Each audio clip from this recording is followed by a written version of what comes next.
अस्सलाम वालेकुम दोस्तों, आप सब कैसे हैं? आज की इस वीडियो में बात करने वाले हैं हम लोग एनसीईआरटी के अध्याय 5 पढ़ने वाले हैं। ठीक है, जिसमें हम लोग पढ़ेंगे कि राज्य और राजा और एक प्राचीन गणराज्य के बारे में, जो कि आपको ये एक टॉपिक है, चैप्टर है। ठीक है, इसमें पढ़ेंगे कि जो आपको एक कहानी के माध्यम से समझाया जाएगा।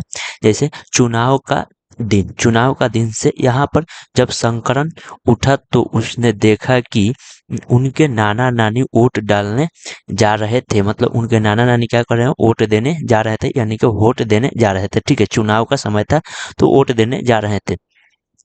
दरअसल वो चुनाव केंद्र पर सबसे पहले हो पहुंचना चाहते थे, और दरअसल उनके जो नाना नानी है वो केंद्र पर सबसे पहले, जहां चुनाव हो रहा है वहां सबसे पहले पहुंचना चाहते थे।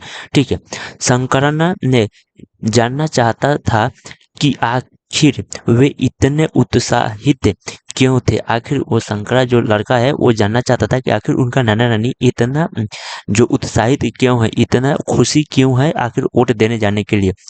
उसके नाना जी ने उसे जल्दी ही जल्दी में ही समझाने की कोशिश की और कहा कि आज हम आपको हम आपको शासकों के चुनाव करने जा रहे हैं। ठीक है, इसके बाद से हम 1 मिनट लेते हैं टाइम।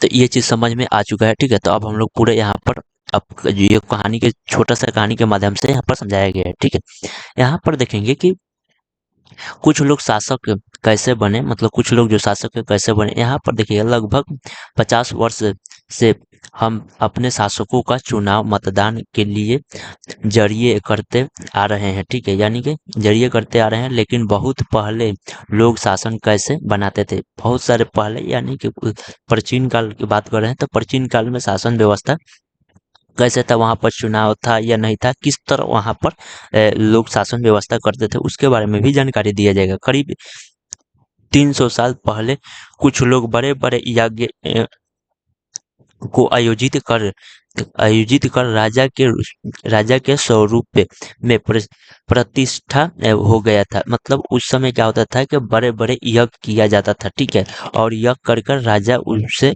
जीतता था। ठीक है, असमय यज्ञ एक ऐसा ही योजना है, मतलब ये एक ऐसा योजना था।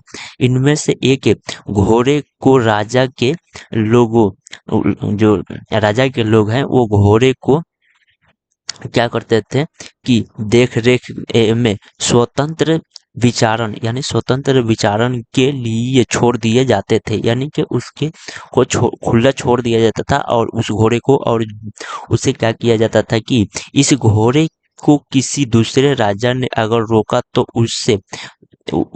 उसे वहां अश्वमेध यज्ञ यानी यज्ञ कराने वाले राजा से लड़ाई लड़नी पड़ती थी। यानी कि इनको कहने का मतलब है कि एक कोई राजा जो शक्तिशाली राजा है वो क्या करेगा कि अपने एक घोड़े को छोड़ेगा, उस घोड़े को छोड़ेगा तो फिर उस और भी जो क्षेत्रीय राजा होंगे, चाहे और भी राजा होंगे, अगर कोई राजा उसको पकड़ लेगा या उसको जो रोक लेगा, उसको इस राजा से लड़ाई लड़नी पड़ेगी, और उस लड़ाई लड़कर जीतनी पड़ेगी या तो हारे पड़ेगा। अगर हारेगा तो वो अपना पूरा साम्राज्य इस राजा के दे देगा, और जीतेगा तो इसका साम्राज्य हो जाएगा। तो ये है असमय यज्ञ। ठीक है, अगर इन उन्होंने घोड़े को जाने दिया तो इसका मतलब यह होता है, अगर घोड़े को जाने दिया, अगर छोड़ दिया उस घोड़े के, तो कि असमय यज्ञ करने वाले राजा के उससे ज्यादा शक्तिशाली था। यानी कि उसको छोड़ा तो यानी उस समझ जाएगा कि यानी कि मुझसे वो शक्तिशाली राजा नहीं है। इसके बाद उन्होंने राजाओं का यज्ञ में आमंत्रित किया जाता था, और राजाओं के भी क्या किया जाता था, यज्ञ में आमंत्रित किया जाता था। यह यज्ञ विशिष्ट पुरोहित द्वारा संपन्न किया जाता था। यह यज्ञ विशेष पुरोहित के साथ ही क्या किया जाता था कि संपन्न किया जाता था, यानी कि इसको माना जाता था। जिस तरह अभी एग्जाम्पल के तौर पर आप लोग कोई भी पूजा पाठ हो गया या कोई भी फतेह न्याज हो गया, तो वो क्या होता है कि जब तक ले मौलवी साहब या पंडित जी नहीं होंगे तब तक ले वो सफल नहीं माना जाता था। उसी प्रकार इसमें पुरोहित को होना जरूरी था इस यज्ञ में। ठीक है, इसके लिए उन्होंने उपहारों से संपन्नित किया जाता था और उसको उपहार भी रखा जाता था। अश्वमेध यज्ञ करने वाले राजा बहुत ही शक्तिशाली माना जाता था। जो इस यज्ञ को कराता था वो जो राजा वो बहुत ही शक्तिशाली और विद्वान होता था। ठीक है, यज्ञ में आमंत्रित सभी राजाओं उसके लिए उपहार लाते थे और जो भी राजा यज्ञ कराता था और बाकी जितने भी राजा आते थे उस यज्ञ में, तो उस वो राजा इस राजा के लिए उपहार ले जाते थे। कोई कुछ भी ले जाता था और ले जाकर उपहार देता था। जैसे आपने पार्टी वोटी में कभी गए होंगे, कभी बर्थडे पार्टी में, तो वहाँ पर जाएंगे तो जो उसका जन्मदिन होता है उसके लिए कुछ उपहार ले जाया जाता है जिससे वो खुश हो जाता है। उसी तरह यहाँ पर अगर राजा यज्ञ करा रहा है तो जो राजा को आमंत्रित किया जाएगा वो राजा उसके लिए उपहार या भेंट ले जाएगा। ठीक है, इन सभी योजनाओं में राजा का एक मुख्य स्थान होता था और इन सभी योजनाओं में एक राजा का मुख्य स्थान होता था। उसे उसे राजासीन शासन कहा जाता। राजासीन शासन या बाघ की खाल के एक विशेष आसन पर बैठा दिया जाता था, या राजा सिंहासन होता चाहिए या बाघ की खाल पर उससे राजा को बैठा दिया जाता था। युद्ध के क्षेत्र में राजा का सारथी ही उसका सहचर होता था और राजा के सारथी ही सहचर होता था। यज्ञ के अवसर पर वह राजा की यज्ञ के अवसर पर वह राजा की विजय तथा अन्य गुणों का गणना करता था और राजा के संग संबंधित खासकर उनकी उसकी जो रानियों तथा पुरोहितों को भी कई छोटे छोटे अनुष्ठान करते होते थे। अन्य सारे आमंत्रित राजाओं का काम सिर्फ बैठकर यज्ञ की पुरोहित प्रक्रियाओं को देखना भरा था, यानी कि देखना भी भरा था। किसका?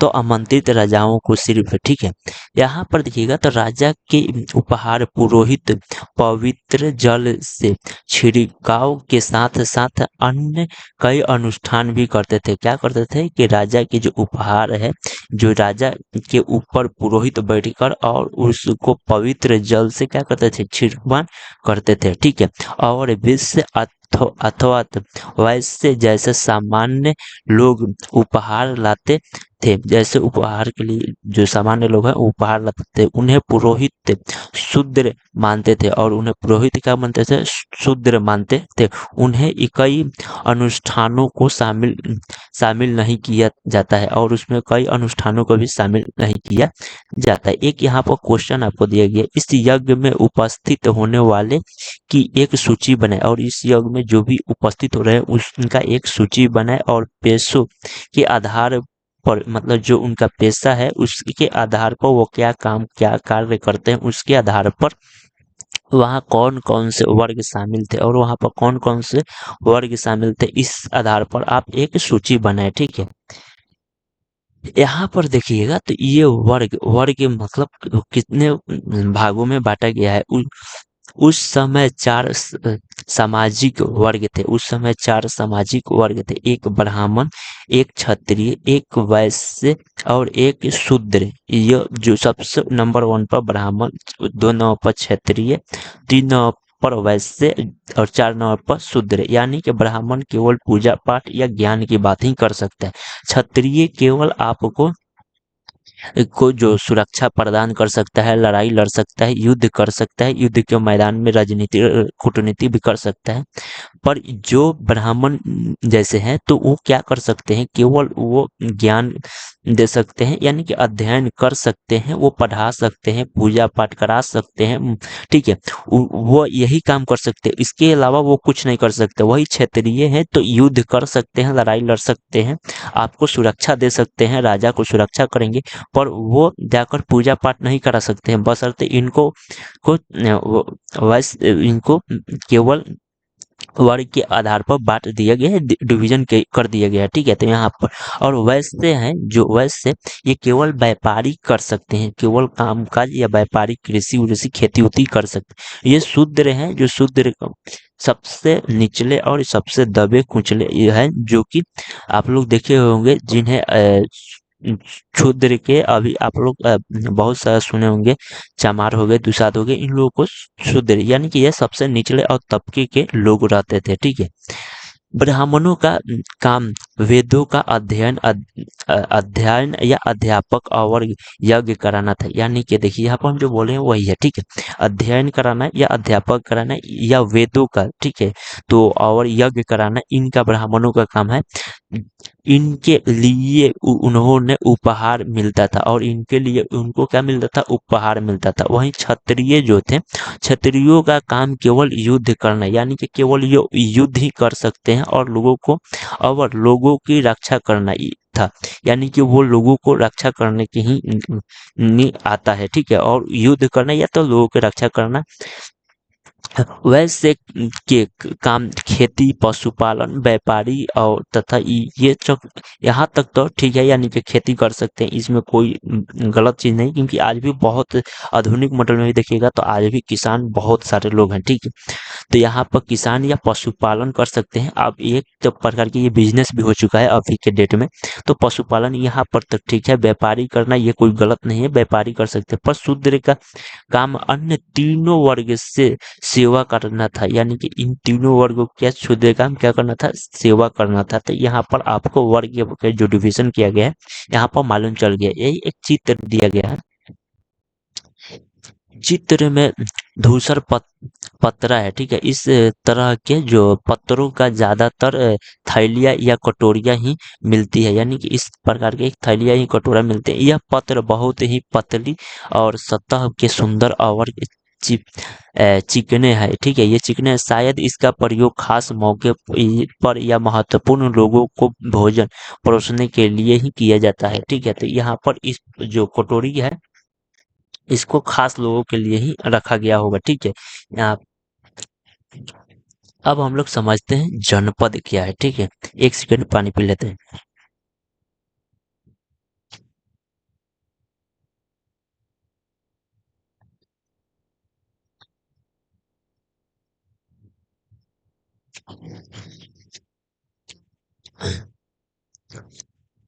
जनपद क्या है, महायज्ञ को करने वाले राजा अब जन के राजा ना होकर जनपदों के राजा माने जाने लगे, यानी कि जो महायज्ञ के करने वाले जो राजा थे अब वो जन के राजा ना होकर, यानी कि अब जन के राजा नहीं हो गए, अब वो जनपद के राजा माने जाने लगे, ठीक है।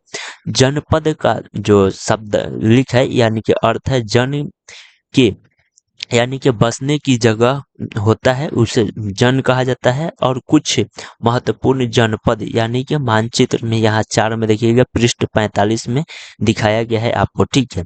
यहाँ पर आप को पुरोहितवादों ने इन जनपदों की कई बस्तियों की खुदाई की है, यानी कि पुरोहितवाद है, इनको कई बार क्या की गई है, खुद बस्तियों की खुदाई की गई है। दिल्ली में पुराना किला और उत्तर प्रदेश में मेरठ के पास हसीनतानापुर है और एकटा के पास उत्तरांजिखेड़ा है, उत्तरांजिखेड़ा इनमें प्रमुख है। खुदाई जब किया गया, जो खुदाई से प्राप्त चला कि लोग झोपड़ियों में रहते थे और मवेशियों तथा अन्य जानवरों को भी पालते थे।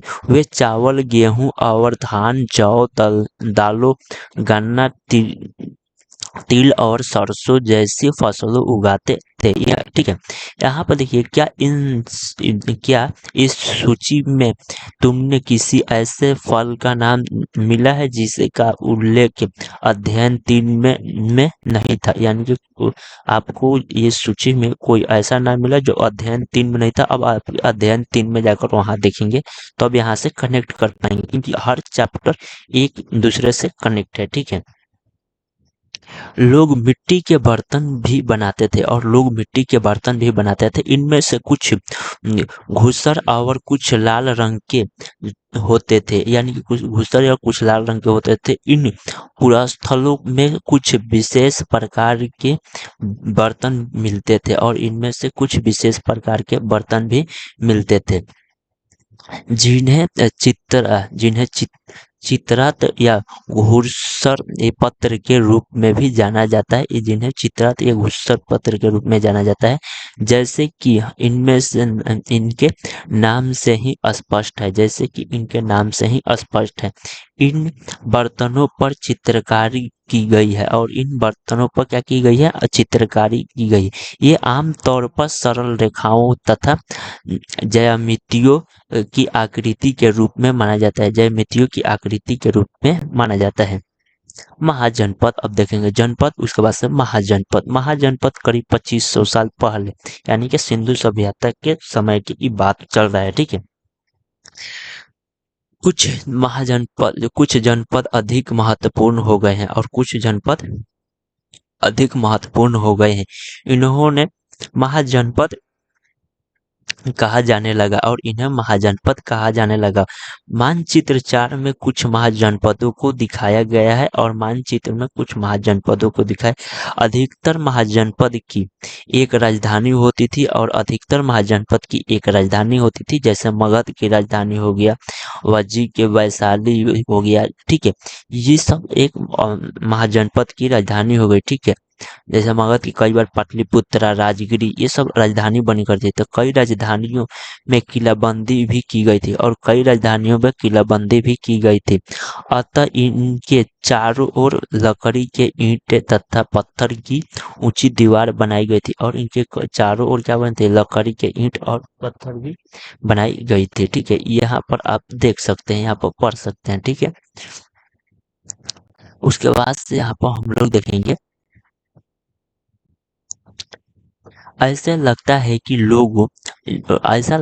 कि लोग ने अन्य राजाओं के आक्रमण के डर कर अपनी सुरक्षा के लिए इन किलों का निर्माण किया है। तो ये अब मतलब ऐसा लगता है कि जो पहले के क्या होता था कि जब कोई राजा था वो अपने राज्य को किला से घेर देता था, जिसकी वजह से कोई भी अन्य राजा उस पर हमला ना करे, और हमला करे भी तो पहले वो उस दीवार को या उस किले को पार करके तब उसके पास पहुंचे। तो इसलिए वहां पर निर्माण किया जाता था। कुछ राजा अपनी राजधानी के चारों ओर विशाल, ऊंची और प्रभावशाली दीवार खड़ी कर अपनी समृद्धि और शक्ति का प्रदर्शन भी करते थे। यानी एक ऐसे भी राजा थे जो एक अपने राजधानी के बाहर एक विशाल, ऊंचे और प्रभावशाली दीवार घिरवा देते थे, जिससे वो समृद्धि का, शक्ति का प्रदर्शन माना जाए कि उसके पास वो बहुत शक्तिशाली राजा है, ठीक है।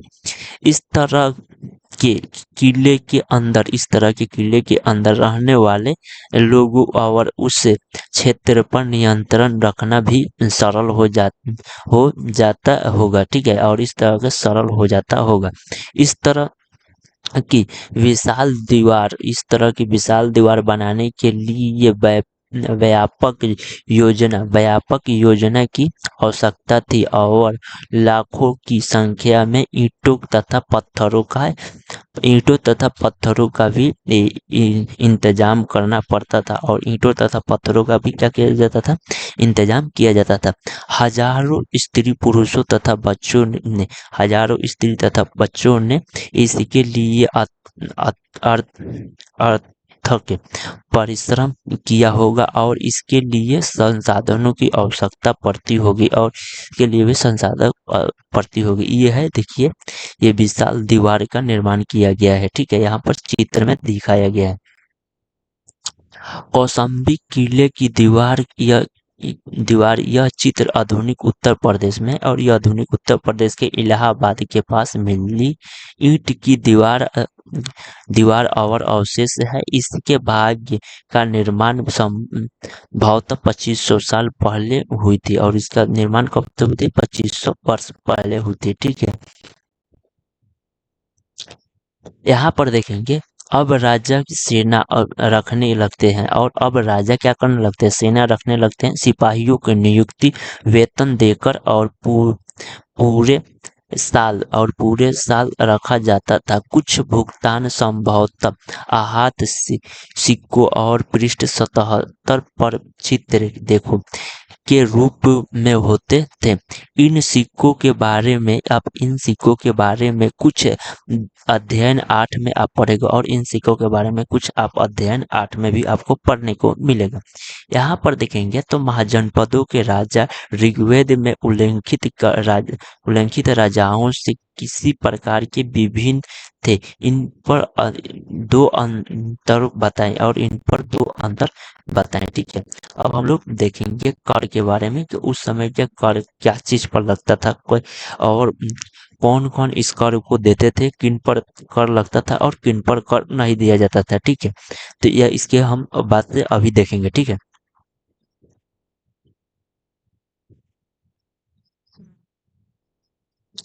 अब हम लोग अब हम लोग देखते हैं कर के बारे में। महाजनपदों के राजा विशाल किले बनवाते थे, और महाजनपद के जो भी राजा होते हैं, कोई भी राजा होंगे, वो एक विशाल क्या बनाएंगे, एक किले बनाएंगे,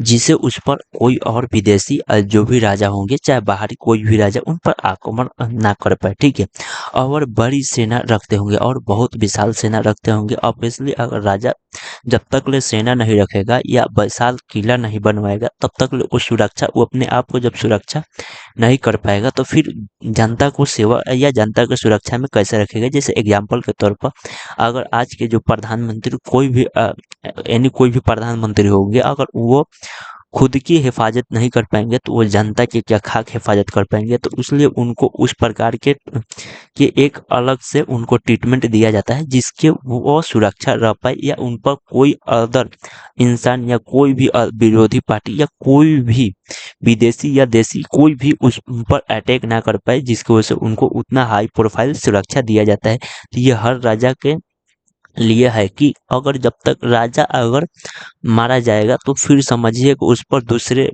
राजा या कोई भी राजा हो, वो उस पर आकर हक जमाएगा, और उसे वही उस राज्य के राज्य में राज्य करने लगेगा। ठीक है, तो इसलिए उसको रखा जाता है।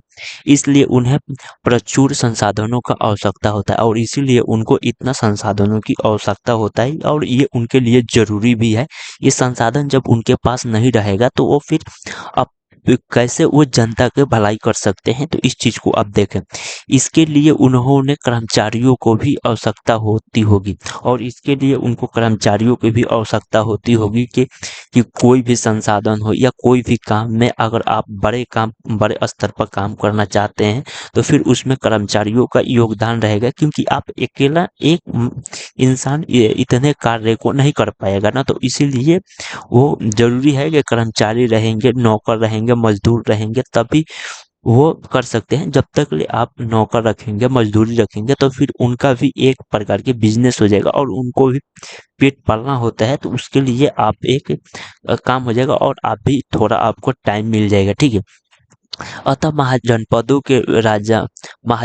के राजा लोगों द्वारा समय समय पर लाए गए उपहारों पर निर्भर न रहकर अब नियमित रूप से कर वसूलने लगे, और समय समय पर क्या करने लगे, उपहारों पर निर्भर ना रहकर अब वो क्या करने लगे, कर वसूलने लगे। पहले उपहार लेते थे, हर किसी से उपहार लेते थे, वो बगल के राजा हो या उससे प्रजा हो, उनसे क्या किया जाता था, उपहार लिया जाता। अब देखिए, उपहार लेने के बाद अब इसको छोड़कर अब उन्होंने कर वसूलना शुरू कर दिए समय समय पर। ठीक, अब किस किस चीज पर कर लगा है, जैसे फसलों पर लगाया गया है कर, यानी कि फसल पर जो आप खेती करते हैं, जो भी आप बोते हैं, उस पर आपको कर यानी टैक्स देना होगा। ठीक है, और जैसे आप खेती पर भी कर लगता है, फसल पर भी कर लगता है कि आपको कितना उत्पादन हुआ, उस पर भी टैक्स देना होता है।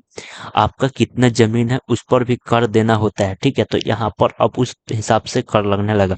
कारीगर के ऊपर लगाया गया कर, यानी कि अगर आप कारीगर हैं, कोई भी कार्य करते हैं या काम करते हैं, तो उस पर भी आपको टैक्स लगाया गया है, यानी कि कर अब देना पड़ेगा आपको।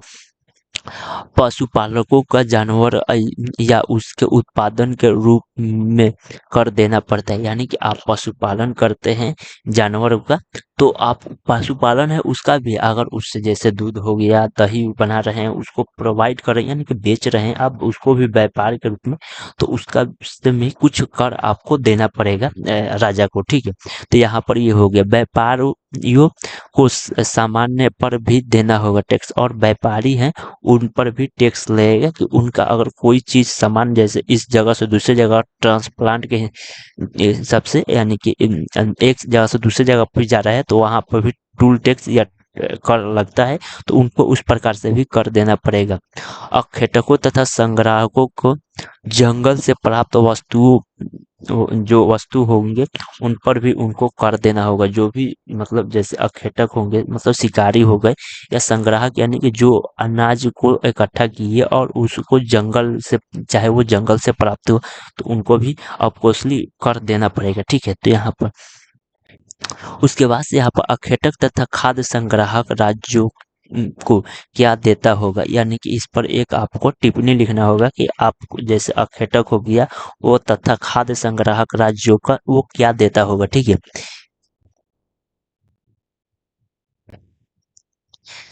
कृषि में परिवर्तन, अब यहाँ पर देखिएगा तो कृषि में क्या परिवर्तन आपको देखने को मिलता है पहले की कृषि में और अब की कृषि में, क्या परिवर्तन यानी कि क्या चेंजेस है, ठीक है। इस युग में कृषि के क्षेत्र में दो बड़ी परिवर्तन आए, यानी कि इस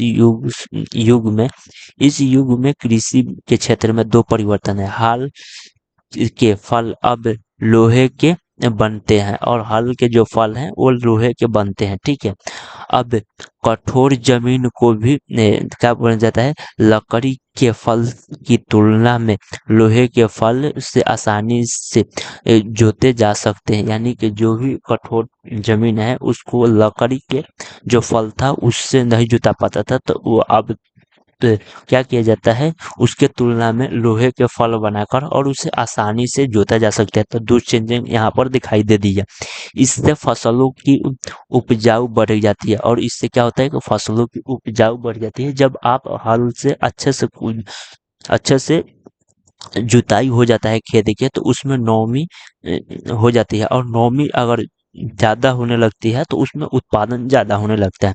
दूसरी ओर दूसरे लोगों के धन के पौधे पर रोप या शुरू किया जाता है, अर्थात खेतों में बीज छिड़क कर धन उपजाने के बजाय धान की पौधा तैयार कर उन्हें रोपना शुरू किया जाता है। तो यहाँ पर आपको एक धान का जो खेती है उसको क्या किया जाता है कि धान को उपजाने के बजाय उससे धान को अब रोपने की तैयारी किया जाता है। पहले क्या किया जाता था कि धान के उपजाऊ के क्यों छिड़का जाता था, यानी छिड़क कर खेतों में बीज को छींटा जाता था, ठीक है।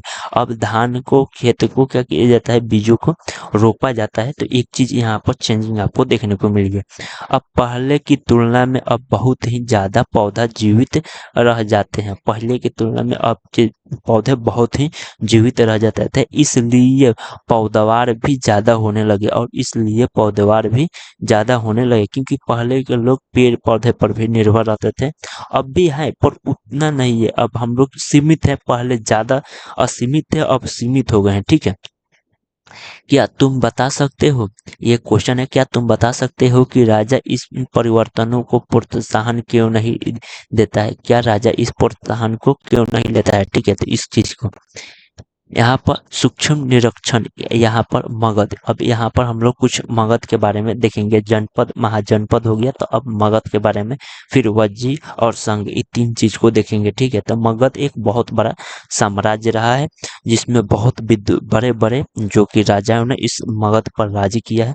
ये मगध की राजधानी पाटलिपुत्र, पहले राजगिरी फिर पाटलिपुत्र भी हुआ है।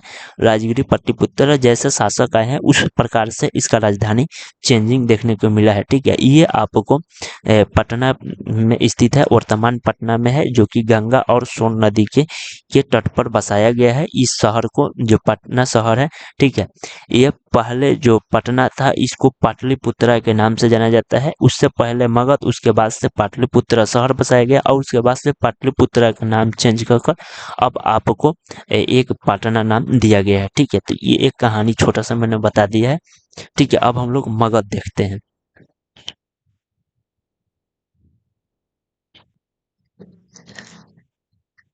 तो अब हम लोग मगध के देखेंगे। मगध के मानचित्र 4 में पृष्ठ नंबर 45 में मगध को ढूंढो। आप मानचित्र में जाएंगे तो वहां पर मगध को ढूंढेंगे, ठीक है। जैसे यहाँ पर आपको एक सेकंड में मानचित्र ऊपर चला गया, ठीक है। यहाँ पर आपको देखने को मिलेगा, यहाँ पर है मगध। ये आपको पूरा मगध के यहाँ पर आपको देखने को मिलेगा। ये है आपको ब्लैक कलर से दिया गया है मगध को। तो यहाँ पर मगध को हम लोग देख लिए।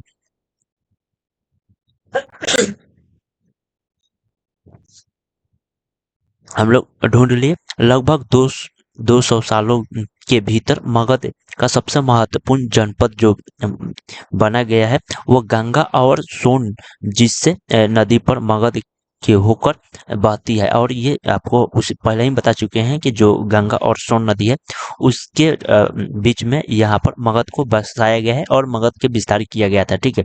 यातायात या जल वितरण और जमीन के उपजाऊ बनाने के लिए बहुत ही महत्वपूर्ण थी ये मगध। जो मगध थी, इस ये जो नदी भी है ये बहुत ही इम्पोर्टेंट है, क्योंकि यहाँ पर गंगा एक जाती है और उसके सहायक नदी जो सोन नदी है, ठीक है।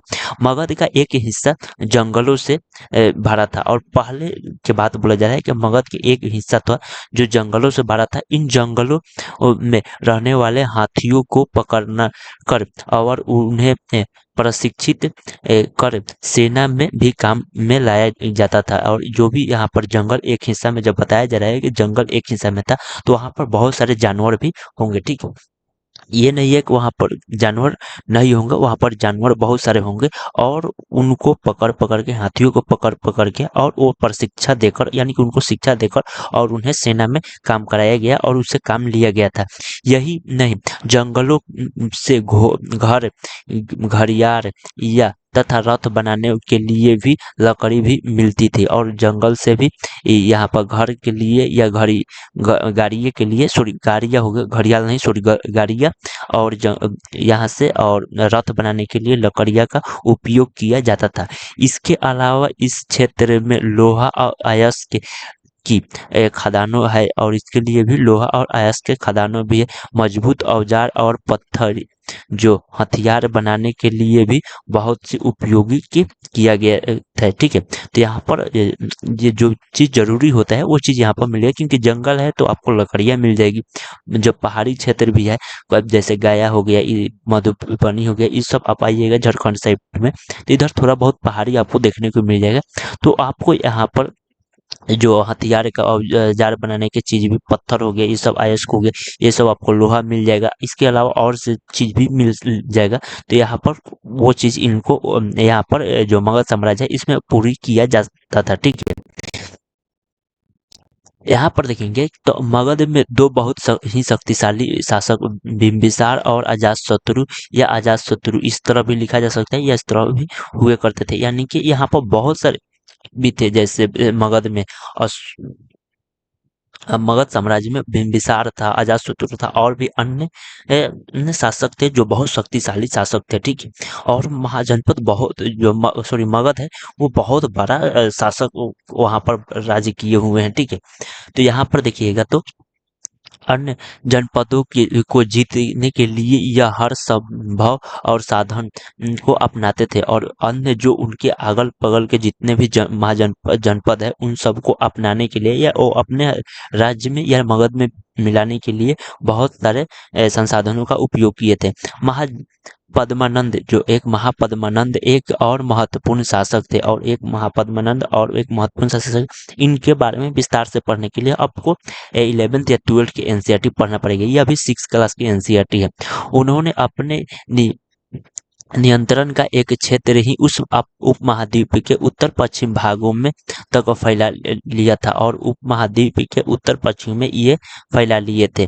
बिहार में राजगिरी, आधुनिक राजगिरी कई सालों तक मगध का राजधानी बनी रही और बिहार का जो राजगीर है, जो अभी राजगीर गिर अब उस समय राजगिरी था, अब राजगीर हो गया है, वो आपको कई सालों तक वो मगध का राजधानी बना था। ठीक है, उसके बाद बदलकर पाटलिपुत्रा बनाया गया और पाटलिपुत्रा को आज नाम दिया गया है पटना। पाटलिपुत्रा अब छोटा सा एक कस्बा हो गया, यानी कि छोटा सा एक गांव का नाम हो गया है।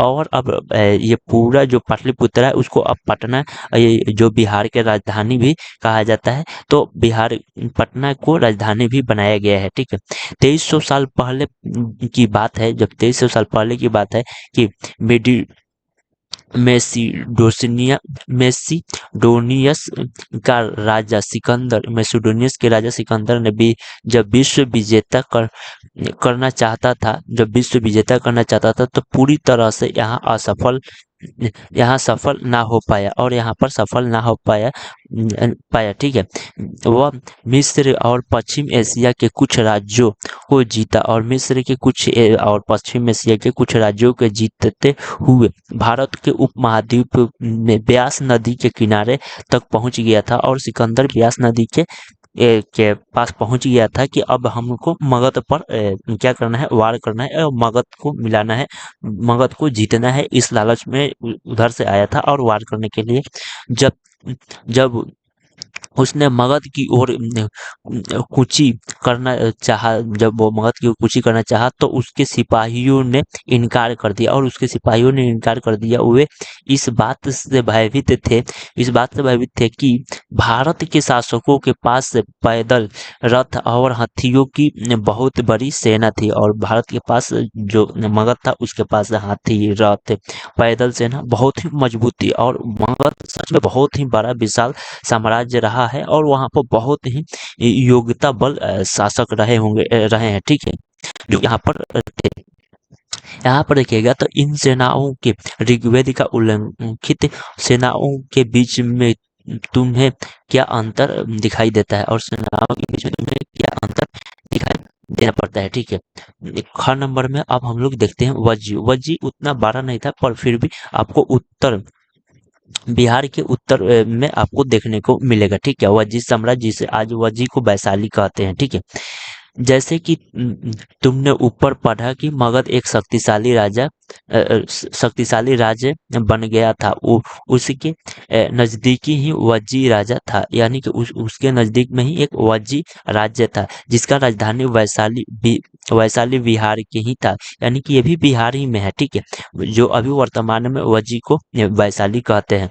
यहाँ एक अलग किस्म की शासन व्यवस्था थी और यहाँ एक अलग किस्म की शासन व्यवस्था थी जिसे गण या संघ कहते हैं, गण या संघ में कोई शासक के होते थे और इनमें से प्रत्येक व्यक्ति राजा कहलाते थे, यह सभी राजा विभिन्न अनुष्ठानों के एक साथ ही संपन्न करते थे और सभी ये संपन्न करते थे। सब भावों में बैठकर यह बातचीत हुई और बहस और वाद विवाद की जरिया तय किया करते थे। जो भी बात होता था वो सभा में बैठकर किया करते थे, जो भी बहस या बात या जो भी विवाद हुआ है उस सब चीज का कि क्या करना है और इसके बारे में क्या करना है, कोई भी बात होता तो उसको बारे में सोचते समझते थे और ये सब साथ में। ठीक है, और किसी तरह करना है और किस तरह भी करना है कोई काम को। ठीक है, शत्रुओं के आक्रमण से भी निपटने के लिए वह मिलकर चर्चा किया करते थे और शत्रुओं के लिए या चाहे कोई राजा अटैक कर रहा है वज्जी पर तो वो सब एक साथ बैठकर वो बात विचार अपने पक्ष रखते थे।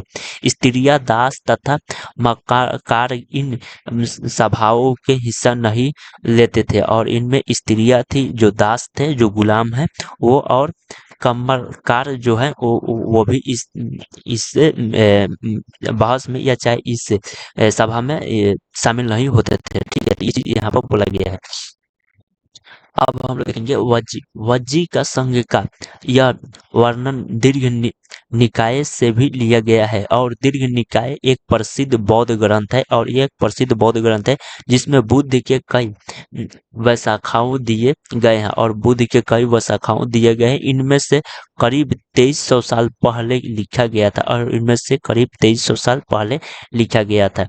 यहाँ पर देखिएगा तो अजात शत्रु और वज्जी संघ, ठीक है। अजात शत्रु वज्जी संघ पर आक्रमण करना चाहते थे, और अजात शत्रु क्या करते थे, वज्जी संघ पर मतलब क्या करते थे कि आक्रमण करना चाहते थे। अब अजात शत्रु मगध के हैं, और ये आक्रमण किस पर करना चाह रहे हैं, वज्जी पर। इसके बगल में ही वज्जी है, मगध के बगल में।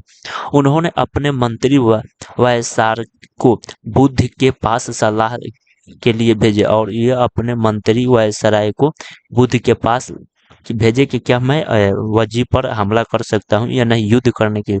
बुद्ध ने उनसे पूछा कि क्या वज्जी सभाएं नियमित रूप से होती है, क्या वज्जी सभाएं नियमित रूप से होती है, तथा उनमें से सभी सदस्य उपस्थित होते हैं, क्या उनमें से सभी सदस्य उपस्थित होते हैं। जब उन्हें पता चला कि ऐसा होता है तो उन्होंने कहा कि वज्जी वासी तब तक उन्नत करते रहेंगे जब तक कि वे पूरी और नियमित सभाएं करते रहेंगे, आपस आपस में मिलजुल कर काम करते रहेंगे, और पारंपरिक नियमों का पालन करते रहेंगे, ठीक है। और बड़े का सम्मान और समर्थन और उसकी बातों पर ध्यान देते रहेंगे, ये सब चीज है, ठीक है। यहाँ पर वज्जी महिलाओं के साथ जोर जबरदस्ती नहीं करेंगे, और उन्हें बंधक नहीं बनाएंगे, ये सब उनका शर्त है, ठीक है। किनका, तो ये महात्मा बुद्ध का। शहरों पर तथा गांवों के चित्तों का रखवार करेंगे, और विभिन्न मत मातावलंबी संतों पर भी सम्मान करेंगे, और उनके आने और जाने का कोई रोक नहीं लाएगा, ठीक है। तो ये चीज हो गई यहाँ पर। यहाँ पे बोला जाए कई शक्तिशाली राजा इन संघों को जीतना चाहते थे, इसके बावजूद भी उनका राज्य अब से लगभग 1500 साल पहले तक ही चला रहा है। इसके बाद गुप्त शासकों के गण और संघ पर विजेता प्राप्त कर उन्हें अपने राज्य में शामिल कर लिया, और उनके बारे में तुमने अध्याय 9 में पढ़ेगा, ठीक है। तो अब इसके बारे में आप अध्याय 9 में पढ़ेंगे।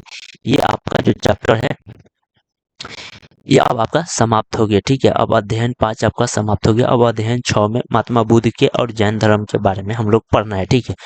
तो चलिए हम यहाँ से अब आगे की टॉपिक देखेंगे, ठीक है।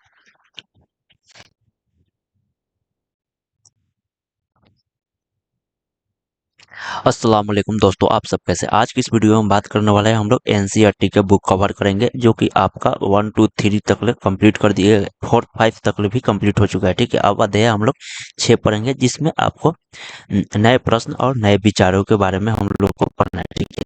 यहाँ पर देखिएगा तो एक महात्मा बुद्ध की कहानी के ऊपर यहाँ पर बताया गया है, उनका जन्म कैसे हुआ, कहाँ हुआ, और ये कैसे महात्मा बुद्ध बने, उनके बारे में पूरा डिटेल में हम लोग पढ़ने वाले हैं, ठीक है।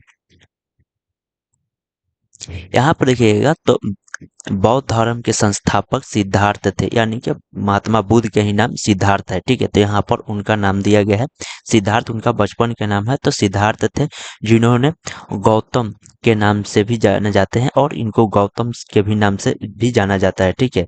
महात्मा बुद्ध को गौतम के भी नाम से भी जाना जाता है, ठीक है। और यहाँ पर देखिएगा तो यहाँ पर आपको उनका जन्म लगभग यहाँ पर 2500 वर्ष पूर्व में हुआ है, ठीक है। कब हुआ है, तो 2500 ईसा पूर्व में हुआ था उनका वो। यहाँ पर देखिएगा तो यह वो समय था जब लोगों के जीवन में तेजी से परिवर्तन हो रहा था। यह वो समय था जब लोगों के जीवन में तेजी से परिवर्तन हो रहा था, जैसे कि तुमने अध्याय 5 में पढ़ा होगा कि महाजनपदों के कुछ राजाएं इस समय में बहुत ही शक्तिशाली हो गए थे। यानी कि तुम उस समय जो अध्याय आप 5 पढ़े होंगे कि उसमें क्या था कि जितने भी मगध के शासक थे वो बहुत ही शक्तिशाली थे। वो अपने प्रत्येक शिल्प पर पहुंच चुके थे, यानी कि उनके जैसा शक्तिशाली कोई नहीं था। जैसे आप मगध शासक में उठा सकते हैं अशोक के, चंद्रगुप्त मौर्य के, बिंबिसार के, ये सब चाहे उदयन के, इन लोग बहुत ही शक्तिशाली शासक थे, अजात शत्रु हो गए। तो उस समय जब इनका जन्म हुआ था तो उस समय इन राजा का दबदबा था, ठीक है, पूरा वर्ल्ड तक, ठीक है। हजारों साल के बाद फिर इससे नगर आरंभ रहे थे, यानी कि हजारों साल के बाद फिर से नगर में उभर रहे थे, ठीक है। यहाँ पर नगर फिर से उभर रहे थे, गांवों के जीवन में भी बदलाव आ रहा था, और गांवों के जीवन में भी क्या हो रहा था, बदलाव आ रहा था, ठीक है। यहाँ पर आपको देखने को मिलेगा अध्याय 9 में आप देखेंगे कि बहुत से विचारक इन परिवर्तनों से समझने का प्रयास कर रहे थे, और बहुत से विचारक थे जो इन परिवर्तनों को समझने का प्रयास कर रहे थे। कब तो आप अध्याय 9 में आपको देखने को मिलेगा, जब आप अध्याय 9 पढ़ेंगे तब, ठीक है। वह जीवन के अच्छे अर्थ को भी जानना चाहते रहते थे, यानी कि वो जीवन के अच्छे जो अर्थ था उसको भी जानना चाहते थे, या सच्चे कहिए या अच्छे कहिए, ठीक है। तो यहाँ पर सच्चे अर्थ को भी जानना चाहते थे। बुद्ध क्षत्रिय थे, और बुद्ध क्या थे, क्षत्रिय थे, तथा जो कि शासक भी और नामक एक छोटे से गण से संबंधित थे, ठीक है। जो कि बुद्ध थे वो क्षत्रिय भी थे तथा शासक भी थे, ठीक है। युवावस्थाओं में ही ज्ञान की खोज में उन्होंने घर को सुख जो था उसको छोड़ दिए थे, यानी कि वो अपने जो वायु अवस्था था, यानी कि वो अपने जवानी में ही कह सकते हैं एक प्रकार के कि उन्होंने घर को त्याग दिया था, यानी कि घर को छोड़ दिया था, जो भी घर के सुख सुविधा था उसको छोड़ दिया था। जब आगे आप हिस्ट्री पढ़ेंगे तो वहां पर आपको देखने को मिलेगा कि महात्मा बुद्ध उनके पिता एक क्षेत्रीय शासक थे, यानी कि वो जमींदारी भी थे, उनका राजपाट बहुत बड़ा था, ठीक है। तो वो ये आपको जो है ये आपको श्रीलंका के थे, और ये धीरे धीरे जब ये जवान होंगे उसके बाद से जब ये ज्ञान की खोज में निकलेंगे तो ये अपना बिहार के बोध गया में आएंगे, ठीक है। तो घर के जो भी सुख शांति था उसे छोड़ दिए थे। अनेक वर्ष तक वे ये जो कि ब्रह्म करते रहते थे तथा अन्य विचारकों से मिलकर चर्चा करते रहते थे, यानी कि वो अपने जब घर परिवार के छुए तो जो भी विचारक थे, जो भी ब्राह्मण थे, उन सब से मिलकर वो विचार करते रहते थे, और हर चीज पर वो चर्चा करते थे, यानी डिस्कशन करते थे, ठीक है। अतः वो ज्ञान की प्राप्ति के लिए उन्होंने स्वयं ही रास्ता ढूंढने के निश्चय किया, और वो ज्ञान की प्राप्ति करने के लिए वो स्वयं अपना रास्ता ढूंढा, ठीक है। इसके लिए उन्होंने बोध गया बिहार शरीफ में एक पीपल के पेड़ के नीचे कई दिनों तक उन्होंने तपस्या की। एक पीपल के पेड़ के नीचे वो कई दिनों तक तपस्या की, उनके बाद से वहां पर उनको ज्ञान की प्राप्ति हो गया था, अतः उन्हें ज्ञान की प्राप्ति हुआ। इसके बाद वे बुद्ध के रूप में जाने गए, और उसके बाद से उनको बुद्ध के रूप में जाना गया। यहाँ से वे वाराणसी के निकट में स्थित एक सारनाथ जगह है, सारनाथ गए, और वो जहाँ उन्हें पहली बार उपदेश दिया, और सारनाथ में जाकर वो पहली बार अपना उपदेश दिया, यानी कि जो ज्ञान प्राप्त हुआ था उसको वो जाकर वहां पर प्रचार प्रसार किया या उपदेश दिया पहली बार। कुशीनगर में उनकी मृत्यु हो गई, और कुशीनगर में यहाँ पर उनकी मृत्यु हो गई। मृत्यु से पहले का यहाँ पर देखिएगा, कुशीनगर में मृत्यु से पहले का शेष जीवन उन्होंने पैदल ही एक स्थान से दूसरे स्थान की यात्रा करने और लोगों को शिक्षा देने का व्यक्तित्व किए थे। तो उस समय गाड़ी घोड़ा नहीं होता था, जिसकी वजह से ज्यादातर पैदल ही यात्री किया जाता था, ठीक है। तो यहाँ पर ये हो गया, ठीक है। यहाँ पर देखिएगा तो बुद्ध ने शिक्षा दी कि यह जीवन कष्टों और दुखों से भरा हुआ है, यानी कि बुद्ध ने बताया कि यह जीवन है, यह और कष्ट और दुखों से भरा हुआ है, और ऐसा हमारी इच्छा और लालसाओं जो लालच है, यानी कि लालसाओं जो हमेशा पूरी नहीं हो सकती, और लालच हमें पूरी नहीं होने देती है, ठीक है, के कारण होता है, और ये लालसाओं के कारण ही होता है। कभी कभी हम जो चाहते हैं, कभी कभी हम जो चाहते हैं वो प्राप्त ना कर लेते हैं, यानी कि वो प्राप्त नहीं होता है, यानी वो प्राप्त कर लेने के बाद भी संतुष्टि नहीं होता है, यानी कोई चीज़ हम अचीवमेंट कर लेते हैं फिर भी उस चीज़ का हमें संतुष्ट नहीं होता है कि इससे और ज़्यादा आ जाए। जैसे एग्जांपल के तौर पर आपके पास अभी साइकिल नहीं होगा तो आप साइकिल के चाहते हो, फिर कुछ दिन के बाद आपको मन होगा कि हाँ हमको अब मोटरसाइकिल होना चाहिए, फिर कुछ दिन के बाद देखिएगा तो आपको लगेगा कि हाँ हमके 4 चक्का होने चाहिए। तो इसी तरह आप लालच कर रहे हैं और इससे संतुष्ट आप नहीं है, तो इस चीज़ ने बुद्ध ने वो बताए हैं, ठीक है। एवं और अधिक अवस्था अन्य वस्तुओं को पाने की इच्छा करने के लगते हैं, और अधिक अवस्था में वो क्या करते हैं, अन्य वस्तुओं के प्राप्त करने के प्रयास में लगे रहते हैं कि अब और भी चीज आ जाए। जैसे आज 10 रुपए कमाए तो लोग सोचता है कि कल हमको ऐसे भी करके 20 रुपये 25 रुपये कमाए, ठीक है। तो यहाँ पर इस चीज का बुद्ध ने इस बुद्ध ने इस लिपास लिपास को तहन या तृष्णा कहा है, और इसे तहन या तृष्णा कहा है।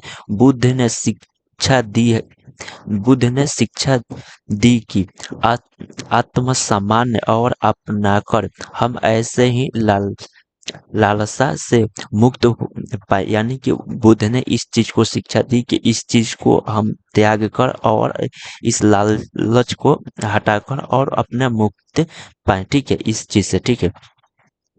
उन्होंने लोगों को दयालु होने तथा मनुष्य के साथ साथ जानवरों के जीवन का भी आदर करने का शिक्षा दी। उन्होंने दयालु हो लु होने का तथा और मनुष्य के साथ साथ जानवरों का जीवन का बारे में उन्होंने शिक्षा दिया है कि जानवरों से कैसे बर्ताव करना चाहिए, इन चीज को लेकर उन्होंने बताया है, ठीक है।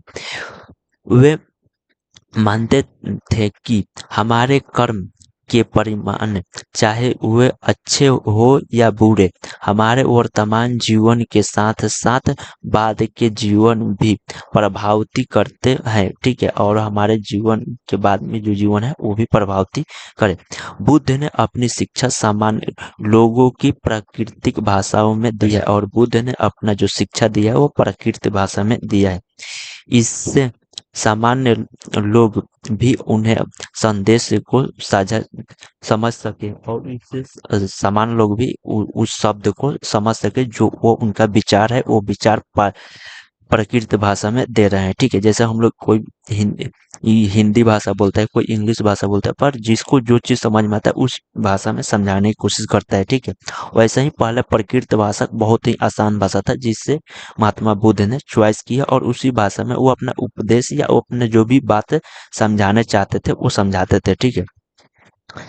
सारनाथ के स्तूप, इस इमारत को स्तूप के नाम से भी जाना जाता है, इस इमारत के स्तूप के भी नाम से जाना जाता है। यहीं पर बुद्ध ने अपना सर्वप्रथम उपदेश दिए थे, और बुद्ध ने यहीं पर सर्वप्रथम उपदेश दिए थे। इसी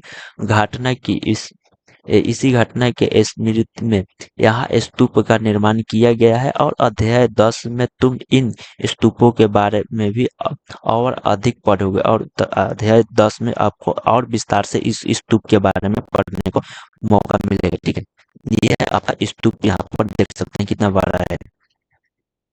यहाँ पर देखिएगा वंदे की रचना के लिए किस भाषा का प्रयोग हुआ था। अब आपको ये क्वेश्चन है कि वंदे की रचना के लिए किस भाषा का प्रयोग किया गया था, तो ये आप कमेंट कर बता सकते हैं। बुद्ध ने कहा है कि लोग किसी शिक्षा को केवल इसलिए नहीं स्वीकार करें कि यह उनका उपदेश है, यानी कि बुद्ध ने बताया कि किसी भी शिक्षा को आप ऐसे ग्रहण ना करें कि वो केवल क्या है, स्वीकार ना करे कि उनका उपदेश है, कि उनका आदेश है या उपदेश है, कि वो उससे अपने विवेक से मापे, यानी कि वो अपने विवेक से यानी कि बुद्धि से सोचे और समझे। अ, आओ देखो उन्होंने ऐसे किस प्रकार किया था, और आओ देखो उन्होंने इसको किस प्रकार किया था। ठीक है।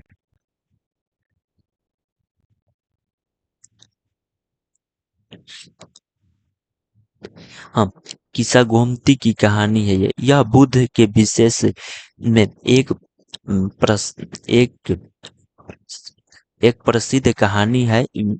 ठीक है, यहाँ पर एक प्रसिद्ध कहानी है। एक समय की बात है कि किस्सा गोमती नामक एक स्त्री का पुरुष मर गया, और इस बात से वो इतना दुखी हुई कि वह अपने बच्चों को गोद में ली और नगर की सड़कों पर घूम घूम कर लोगों लोगों के सामर्थ्य लोगों को प्रार्थना करने लगी कि कोई इसके पुत्र को जीवित कर दे, और यो क्या कहती थी कि कोई इसके पुत्र को जीवित कर दे।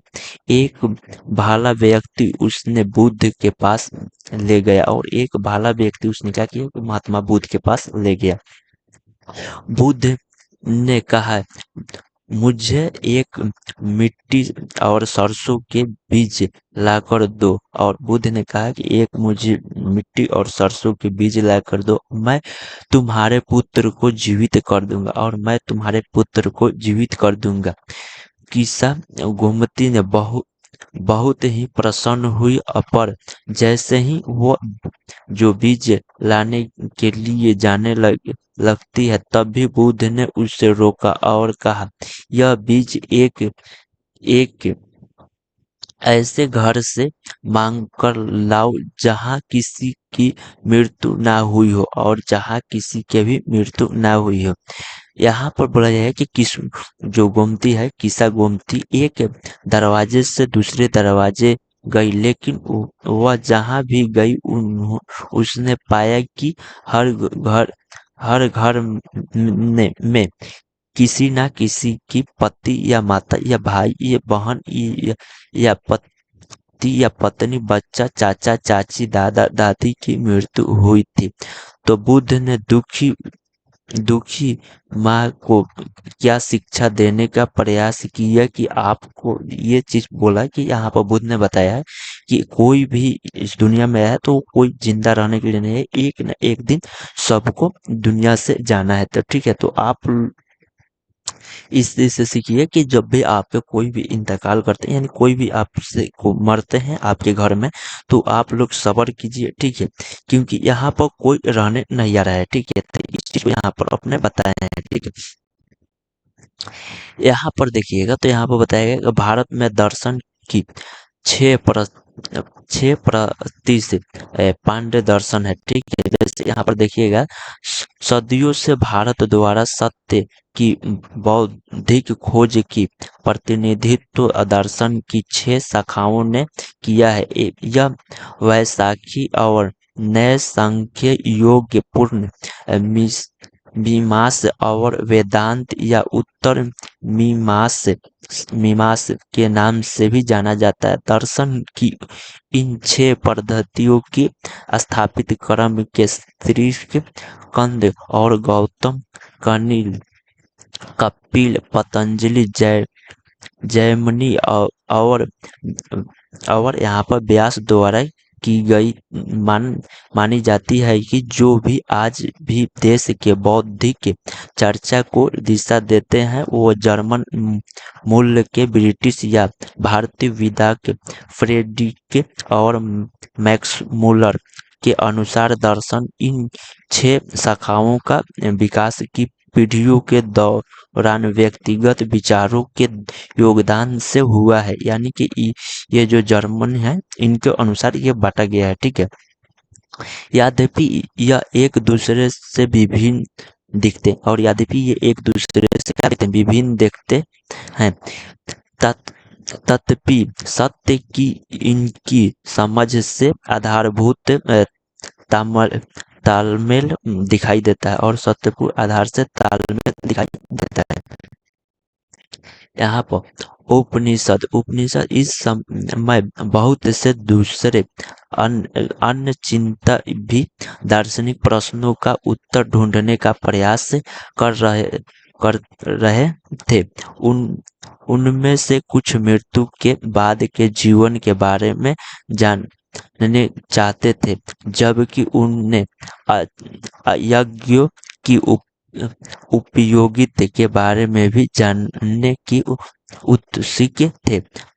इनमें से अधिकांश चिंतकों का यह मानना था कि वो इस विश्व में कुछ तो ऐसे हैं जो कि अस्थिर अस्थिर है और जो मृत्यु के बाद भी बचा रहे हैं।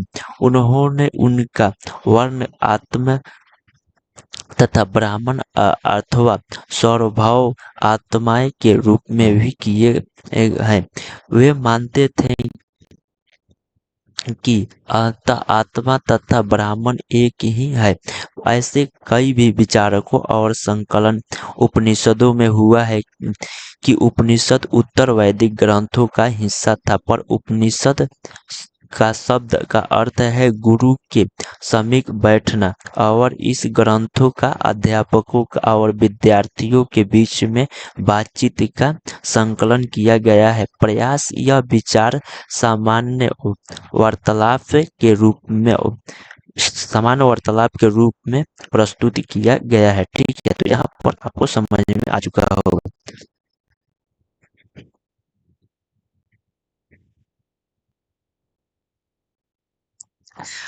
अब हम लोग देखेंगे बुद्धिमान भिखारी के बारे में। ठीक है, तो यहाँ पर देखिएगा तो यह वार्तालाप छंदोगन और उपनिषद के नामक एक प्रसिद्ध उपनिषद की कहानी पर आधारित है। ठीक है, तो यहाँ पर शौकन और अभिप्राप्तिरिक नामक दो ऋषि एंड यहाँ पर देखिएगा तो सार्वभौमिक आत्मा की एक आपासन करते थे।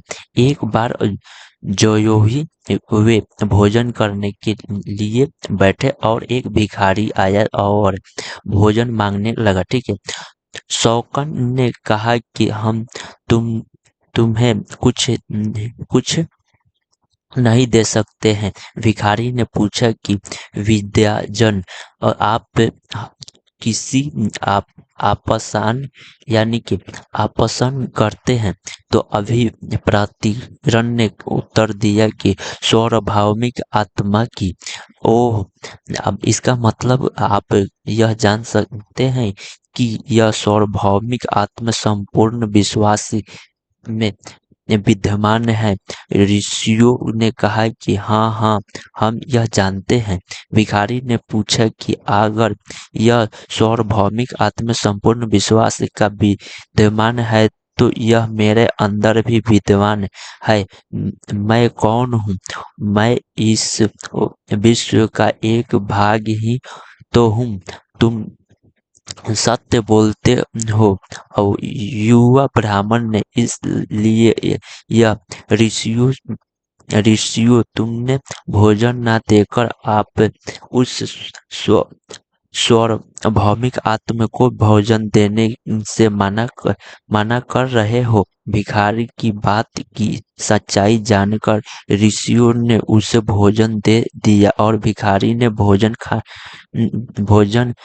पाने के लिए ऋषियों को किसी तरह से मनाया। ठीक है, ये एक कहानी था। अब यहाँ से हम लोग देखेंगे कि इस चर्चाओं में भाग लेने वाले अधिकांशित पुरुष और ब्राह्मण तथा राजा हुआ करते थे। ठीक है, तो यहाँ पर ये राजा हुआ करते, कभी कभी गंगी, आपाल और घोषण और मौत्री जैसी स्त्री विचारकों का भी उल्लेखन मिलता है, जो कि अपने विद्वान के लिए भी जानी जाती है थी और वाद विवाद में भाग ली करती थी।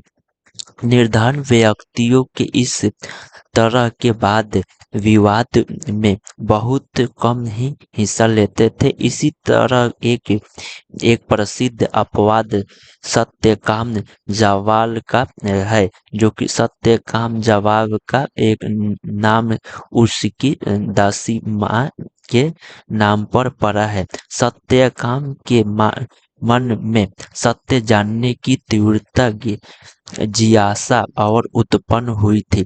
गौतम नामक एक ब्राह्मण ने उन्हें अपने विद्यार्थियों के रूप में स्वीकार किया तथा वह एक अपने समय के सर्वाधिक प्रसिद्ध और विचार में से बनाया गया था। उपनिषदों ने कई विचारकों का विकासवाद के प्रसिद्ध विचारकों संरचना के द्वारा किया गया था, जिसके बारे में तुमने कुछ मतलब कक्षा आपने 7 में पढ़ी होगी। ठीक है, तो इसके बारे में अपने कक्षा 7 में पढ़ी होगी। यहाँ पर देखिएगा तो वैयाकरण विवाद पाणिनि, इस युग में कुछ अन्य विद्वान के भी खोज रहते थे, यानी कि इस युग में भी कुछ अन्य विद्वान का भी क्या किया जाता था, खोज रहता था। ठीक है, और यहाँ पर देखिएगा उन्हीं प्रसिद्ध प्रसिद्ध विद्वान, उन्हीं मतलब जो भी उनमें प्रसिद्ध विद्वान है, प्रसिद्ध विद्वानों का एक परिणाम ने संस्कृत भाषा का व्याकरण की रचना की, और उन्हीं विद्वान में से एक क्या है कि जो कि संस्कृत भाषा का क्या किया, व्याख्या किया, यानी कि व्याकरण किया था। ठीक है, यहाँ पर देखिएगा तो उन्होंने स्वरों तथा व्यंजनों को भी एक विशेष क्रम में रखकर उनके आधार पर भी सूत्रों की रचना की थी, और उन्होंने क्या किया, स्वर और व्यंजन का एक आधार पर रचना की। ठीक है, यहाँ पर आपको देखने को मिलेगा यह सूत्र बीजगणित के सूत्रों के काफी मिलते जुलते हैं, और यह सूत्र गणित के सूत्र से काफी मिलते जुलते। इस पर योग का कर उन्होंने संस्कृत भाषा का प्रयोग किया, और इस प्रकार उन्होंने संस्कृत भाषा का प्रयोग किया। प्रयोग के नियम लघु सूत्रों में लगभग 3000 के रूप में लिखे गए थे। ठीक है, अब हम लोग बौद्ध धर्म समाप्त हो गया, अब हम लोग जैन धर्म देखेंगे। जैन धर्म इसकी युग में अर्थात लगभग 2500 वर्ष पूर्व जैन धर्म के 24वें तीर्थंकर और अंतिम तीर्थंकर विद्यमान या महावीर के भी नाम से हम लोग जानते हैं। ठीक है, तो महावीर ने भी अपने विचारों का प्रयास किया, और हम लोग जब इसके बारे में और डिटेल से जानेंगे, कहाँ जन्म हुआ, किस तरह, तो इन सब के बारे में तो और आपको डिटेल से आगे की तरफ देखेंगे, पढ़ने को मिलेगा। ठीक है, वह वज्जी के संग में, यानी कि वज्जी लिच्छवी गणराज्य में उनका जन्म हुआ था, और लिच्छवी के कुल के एक क्षत्रिय राजकुमार थे, और ये लिच्छवी के कुल के क्षत्रिय राजकुमार थे। यह संघ के विषय में तुमने अध्याय 5 में पढ़ा होगा, और यहाँ पर देखिएगा 30 वर्ष के वायु में उन्होंने घर को छोड़ दिया था। ये भी 30 वर्ष के वायु में, वो भी 30 वर्ष के वायु में। ठीक है, तो वो भी युवा अवस्था में छोड़ते, ये भी युवा अवस्था में छोड़े हैं, और यह जंगल में रहने लगे, और ये जंगल में रहने लगे। 12 वर्ष तक उन्होंने कठिन एक के जीवन व्यतीत किए थे, और यह भी 12 वर्ष तक क्या किए थे, जंगल में अपना जीवन यापन किए थे। इसके बाद उन्होंने ज्ञान की प्राप्ति हुई थी। इसके बाद इनको क्या हुई थी, तो ज्ञान की प्राप्ति हुई थी। यहाँ पर उनकी शिक्षा सरल थी, और उनकी शिक्षा सरल थी। सत्य जानने की इच्छा करने वाले प्रत्येक स्त्री एवं पुरुषों को अपने घर छोड़ देना चाहिए, और सच और जो कि सत्य के जो भी आपको जानने की इच्छा है, तो आपको स्त्री हो या पुरुष, आपको घर छोड़ना पड़ेगा। उन्होंने अहिंसा के नियमों का कड़ाई इससे पालन करना चाहते थे, और उन्होंने जो अहिंसा के नियम से क्या करना चाहते थे, कड़ाई के पालन करना चाहते थे, अर्थात किसी भी जीवन को ना तो वो कष्ट देना चाहते थे, नहीं तो वो किसी भी जीव को कष्ट नहीं देना चाहते थे, और ना ही उनकी हत्या करना चाहते थे और ना ही उनके किसी की हत्या करना चाहते थे। महावीर का कहना था कि सभी जीव जीने चाहते हैं, सभी जीव क्या करना चाहते हैं, जीना चाहते हैं। तो सभी के लिए जीवन या प्रयास है और सभी के लिए जीवन प्रयास है। महावीर ने अपनी शिक्षा प्राकृतिक में दी है और महावीर ने अपनी शिक्षा प्राकृतिक में दी है। यही कारण है कि वह साधारण जन भी जानने के तथा और उनके अनुयायियों को शिक्षा को समझने के सके, और वो ये भी चाहते थे कि अपने जो भी साधारण चीज है तो उसको एथी कर और अपने युवाओं को या अपने शिक्षा को और भी प्रसार किया जाए। देश के अलग अलग हिस्सों में प्रकृति के अलग अलग रूप से प्रचलित है और देश के अलग अलग हिस्से में भी प्रकृत भाषा से लोग प्रचलित थे पहले से भी। प्रचलन के क्षेत्र में के आधार पर प्रचलन के क्षेत्र के आधार पर ही अनेक अलग अलग नाम थे और अलग अलग नाम थे, जैसे कि मगध में बोली जाने वाली प्रकृत मगधी कहलाती थी और जैन नाम से भी जाने गए। महावीर के अनुयायियों को भेजने के लिए भिक्षा मांगकर सादा जीवन बिताना होता था। उन्होंने पूरी तरह से ईमानदार होने पड़ता था तथा चोरी ना करने की उनकी उन्हें सख्त हिदायत थी और उन्हें ब्रह्मचर्य का पालन करना होता था। ब्रह्मचर्य का पालन हर किसी को करना चाहिए, ठीक है, क्योंकि ब्रह्मचर्य के पालन करने से बहुत ही फायदा होता है। पुरुषों को वस्त्रों और सहित सब कुछ त्याग देना पड़ता था और पुरुषों को सब कुछ त्याग देना पड़ता था, वस्त्र तक, यहाँ तक कि कपड़ा भी आपको त्यागना पड़ता था। यहाँ पर देखिएगा तो जैन धर्म का मतलब क्या होता है, तो जिन शब्द से निकला है, ठीक है, इसका अर्थ विजेता होता है। महावीर के लिए जिन शब्द का प्रयोग क्यों हुआ है, ये एक क्वेश्चन है कि महावीर जी के लिए जैन शब्द का प्रयोग क्यों किया गया है, ठीक है। यहाँ पर देखिएगा, अधिकांश व्यक्तियों के लिए ऐसा कर नियमों का पालन करना बहुत ही कठिन है। फिर भी हजारों व्यक्तियों ने इससे नए जीवन शैली को जानने और सीखने के लिए अपने घरों को छोड़ दिया और हजारों लोग ने इस चीज को सीखने के लिए क्या किया, घरों को छोड़ दिया। कई अपने घरों पर ही रहे और भिक्षु और भिक्षु और भिक्षुणी बनने लोगों को भोजन प्रदान कर उनकी सहायता करते रहे। मुख्य व्यापारियों ने जैन धर्म का समर्थन किया और किसानों ने के लिए इन नियमों का पालन अत्यंत कठिन था, क्योंकि फसल की रक्षा के लिए उन्होंने कीड़े मकोड़े को मारना पड़ता था। बाद में की सदियों में जैन धर्म उत्तर भारत के कई हिस्सों के साथ साथ गुजरात, तमिलनाडु और कर्नाटक में भी फैल गया कि महावीर तथा उनके अनुयायियों की शिक्षा है कई शताब्दियों तक मौखिक रूप से ही रही है, पर वर्तमान के रूप में उपलब्ध जैन धर्म की शिक्षा लगभग 1500 वर्ष पूर्व गुजरात में वाल्मीकि नामक स्थान पर लिखी गई थी और जो कि मानचित्र 7 पॉइंट पृष्ठ 79 में देखेंगे आपको, ठीक है। अब हम देखते हैं संघ के बारे में, ठीक है। महावीर तथा बौद्ध दोनों, इन दोनों के बारे में, महावीर तथा बौद्ध दोनों का ही मानना था कि घर का त्याग करने पर ही सच्चे ज्ञान की प्राप्ति हो सकती है। ऐसे लोगों के लिए उन्होंने संघ नामक संगठन बनाया जाए और घर का त्याग करने वाले लोगों का एक साथ रह सके। संघ में रहने वाले बौद्ध भिक्षुओं के लिए बनाए गए नियमों का विनय पिटक नामक ग्रंथ में मिलते हैं और विनय पिटक में हमने पता चलता है कि संघ में जो पुरुषों और स्त्रियों के रहने और की अलग अलग व्यवस्थाएं थी। व्यक्तियों संघ में प्रवेश ले सकते थे। हालांकि संघ में प्रवेश के लिए बच्चों को अपने माता पिता से दसों को अपने स्वामी से राज्य के यहाँ काम करने वाले लोगों को भी राजा से तथा कर्जदारों को भी अपने देनदारों के अनुसार ही लेनी होती थी।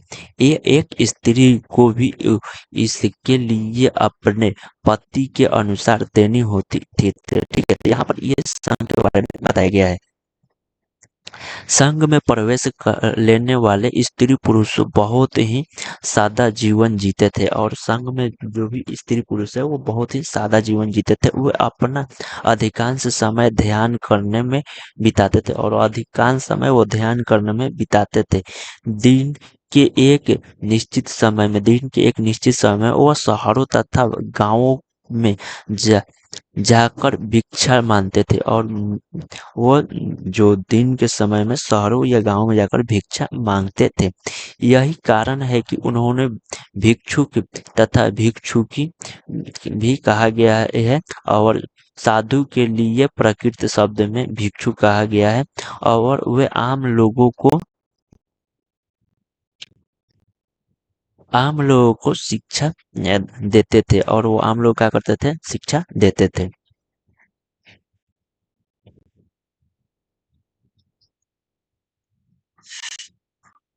अब यहाँ पर हम लोग देखेंगे और साथ ही में एक दूसरे की सहायक भी करते थे किसी भी तरह की आपसी लड़ाई पर निपटारा करने के लिए वे पर्याप्त बैठक भी किया करते थे और जो भी आपस में लड़ाई होते थे उससे आपस में बैठकर और सुलझ लिया करते थे। ठीक है, संघ में प्रवेश लेने वाले में ब्राह्मण, क्षत्रिय, व्यापारी, मजदूर,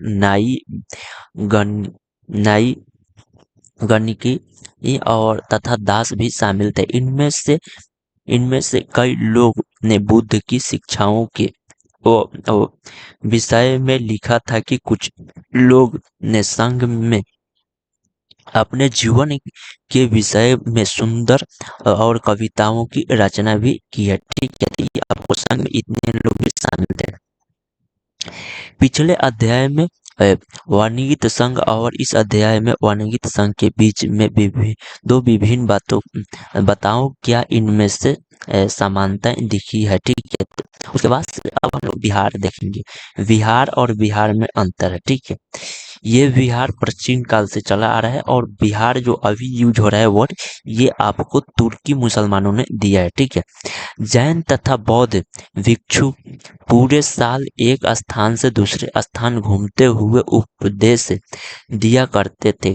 केवल वर्ष ऋतु में ही वो जब यात्रा करना कठिन हो जाता था तो वो एक स्थान पर ही निवास करते थे। ऐसे समय वे अपने अनुयायियों द्वारा उद्यान में बनवाए गए अवस्थित निवासों को अवस्था पहाड़ी या क्षेत्रीय या प्राकृतिक गुफाओं में रहते थे। ठीक है, तो उन्हें बिहार कहा जाता था। बिहार जैसे जैसे समय बीतता गया भिक्षुक भिखोरियों ने अपने स्वयं तथा उन्हें समर्थकों ने अधिक स्थानीय और शरण स्थलों की आवश्यकताओं का अनुभव किया और जब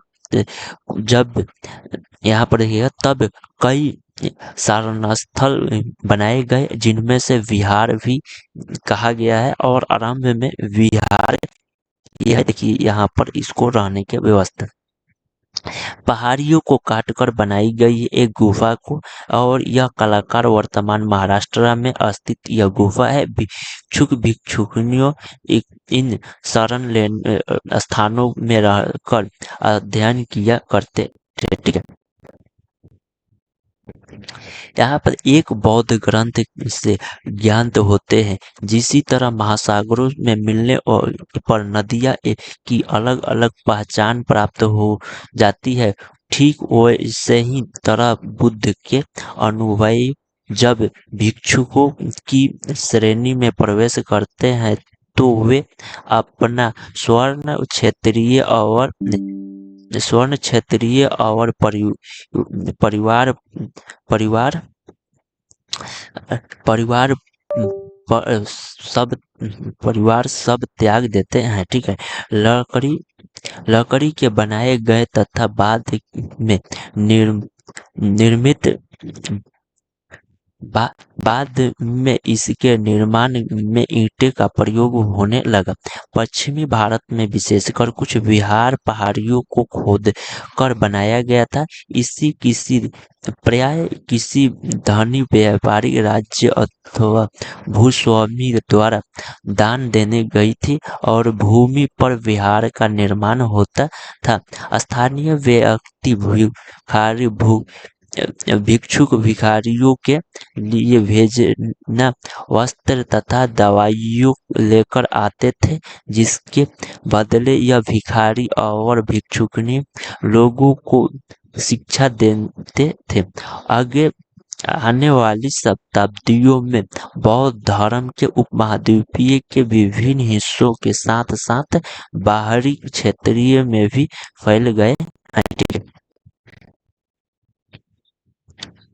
इस समय बौद्ध धर्म की एक नई धारा महायान का विकास हुआ। उसकी दो मुख्य विशेषताएं थी। पहले, मृत्युओं में बुद्ध की उपस्थिति सिर्फ कुछ संकेतों के माध्यम से दर्शाई जाती है और सीमाल के तौर पर उनकी निर्वाण प्राप्ति को पीला के पेड़ की मृत्यु द्वारा दर्शन जाते थे।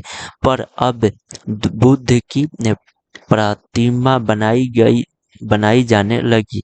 इनमें से अधिकांश मथुरा में भी कुछ तक्षशिला में बनाई जाने लगी।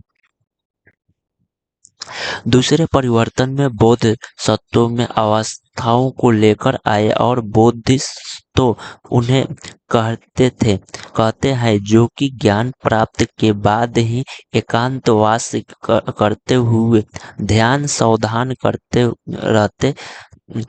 कर सकते थे। लेकिन ऐसा करने के बजाय वे लोग को शिक्षा देने का मदद करने के लिए सांसारिक परिवेश में ही रहना कठिन समझने लगे। धीरे धीरे बौद्धिस्तों की पूजा काफी लोकप्रिय हो गई और पूरे मध्य एशिया और चीन में बढ़ने में कोरिया तथा जापान तक भी फैल गई थी। बौद्ध धर्म का प्रसार पश्चिम और दक्षिण भारत में हुई, जहां बौद्ध भिक्षुओं के रहने के लिए पहाड़ों में दर्जनों गुफाएं खोदी गई थी। बौद्ध धर्म के दक्षिण पूर्वी की ओर श्रीलंका और म्यांमार, थाईलैंड, इंडोनेशिया सहित दक्षिण पूर्वी एशिया के अन्य भागों में फैलाया गया है। ये बौद्ध धर्म के प्रचार प्रसार हुआ है, इन सभी देशों में हुआ है। थोरवाद नामक बौद्ध धर्म का आरंभिक रूप से इन क्षेत्रों में कहीं अधिक प्रचलित था। ठीक है। यहाँ पर तीर्थयात्री वे स्त्री पुरुष होते हैं जो कि प्रार्थना के लिए पवित्र स्थलों की यात्रा करते हैं। इसी तरह भारत की यात्रा पर आने वाली जो कि चीनी बौद्ध तीर्थयात्री थे सियान और काफी प्रसिद्ध थे। वह करीब 1600 साल पहले आए थे। स्वयं तंग और 1400 साल पहले भारत आए और उनके करीब 50 साल बाद इंग्लिश आए थे। वह सब बुद्ध के जीवन से जुड़े जगहों और प्रसिद्ध मठों को देखने के लिए भारत आए थे। इनमें से प्रत्येक तीर्थयात्रियों ने अपनी यात्रा का वर्णन लिखा था। उन्होंने अपनी यात्रा के दौरान आई मुश्किलों के बारे में भी लिखा है। इन यात्रियों में कई वर्ष लग गया और करते थे, जिन्हें देशों में और मठों को उन्होंने देखा। उनके बारे में उन्होंने लिखा और उन किताबों के बारे में भी उन्होंने लिखा। उन्होंने अपने साथ ले आए थे। यहाँ पर देखिएगा तो नालंदा शिक्षा का एक विशिष्ट केंद्र था। स्वयं त्याग तथा और अन्य तीर्थंकर यात्रियों ने उस समय के सबसे प्रसिद्ध बौद्ध विद्यालय केंद्र नालंदा बिहार में है, जो कि में अध्ययन किया करते थे। इसमें नालंदा के बारे में प्रकार लिखे है और यहाँ के शिक्षक योगोत्तर तथा बौद्ध में सबसे आगे और बुद्ध के उपदेशों का वह पूरी ईमानदारी से पालन करते हैं और पूरी ईमानदारी से पालन करते हैं। मठ के नियमों को काफी काफी सत्य काफी सख्त है। इन्होंने सबको मानना पड़ता है कि पूरी वाद विवाद चलते रहते हैं। इससे युवा और विद्या दोनों ही एक दूसरे से मदद करते हैं। विभिन्न शहरों में विद्वानों लोग अपनी शंकुएं दूर करने यहाँ आते हैं और नए अंगतुकों से द्वारपाल की ही कठिन प्रवेश पूछते हैं। उन्होंने अंदर जाने की अनुमति तभी मिलती है जब वह द्वारपाल को सही उत्तर दे पाते हैं। 10 में से 7 या 8 सही उत्तर देने पाते थे। अब यहाँ पर कुछ जीवन के चरण और आश्रम के बारे में बताया गया है, ठीक है। और ये आपका वह चैप्टर समाप्त हो चुका है, ठीक है। तो ये आपका जो चैप्टर था, ये आपको एक जैन धर्म और बौद्ध धर्म के बारे में जानकारी दिया गया था। तो यहाँ पर जो सिंपल जानकारी था वो दिया गया था। ये आपका अध्याय 6 था। अध्याय 6 आपका समाप्त हो गया है, ठीक है। अब अध्याय 7 और 8 7 अब अगले नेक्स्ट वीडियो में देखने को मिलेगा। तो चलिए हम